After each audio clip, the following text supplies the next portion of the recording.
నూతన criminal చట్టాలతో judicial కి అధికారాలు తగ్గించి పోలీసులకు అధికారాలు అప్పచెప్పటం వల్ల ప్రజల హక్కులను కాలరాయడమే అని సీనియర్ న్యాయవాది ఎండి జవహర్ అలీ పేర్కొన్నారు. క్విట్ ఇండియా ఉద్యమ స్ఫూర్తితో క్విట్ న్యూ క్రిమినల్ లాస్ అంటూ ఆల్ ఇండియా లాయర్స్ యూనియన్ ఆధ్వర్యంలో కాకినాడ బార్ అసోసియేషన్ వద్ద నిరసన కార్యక్రమం నిర్వహించారు.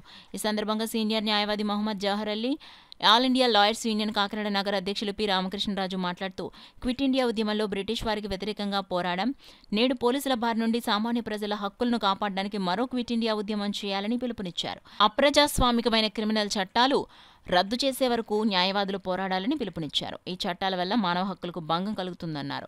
ఈ కార్యక్రమంలో న్యాయవాదులు కుంచే శ్రీహరి, అల్తాఫ్, వార రాజ్బాబు, నాగజ్యోతి, దేశీ, శివ, శైలజ, వీరలక్ష్మి, శ్రీలక్ష్మి, ఉమాగౌరి, శంకర శ్రీనివాస్, రాజ్బాబు తదితరులు పాల్గొన్నారు.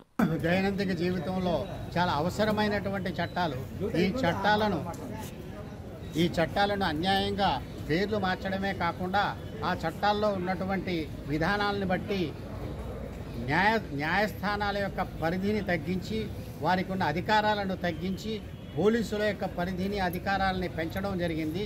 ప్రతి స్థాయిలో కూడా నూతనంగా వచ్చిన 3 చట్టాల్లో కూడా అప్రజాస్వామికంగాను, మానవ హక్కులకు ఉల్లంఘనగాను, రాజ్యాంగానికి విరుద్ధంగాను వచ్చినటువంటి 3 చట్టాలను తప్పకుండా వెంటనే మార్చేయాలి, వెనక్కి తీసుకోవాలని చెప్పి అందరూ కోరుతున్నారు. అందరినీ ఇబ్బంది కలిగించే విధంగా ఉండడం వలన all India lawyers union state committee యొక్క ఉత్తర్వుల మేరకు, ఆదేశాల మేరకు, డైరెక్షన్స్ మేరకు ఈరోజు కాకినాడ బార్ అసోసియేషన్లో ఈ కొత్తగా రూపొందించిన ఈ చట్టాలని వెనక్కి తీసుకోవాలని మా అడ్వకేట్స్ అందరి తరఫున మేము ఈరోజు ఐలు కాకినాడ కమిటీ తరఫున మరియు ఈస్ట్ గోదావరి ఐలు జిల్లా కమిటీ తరఫున ప్రొటెస్ట్ చేయడం జరిగింది.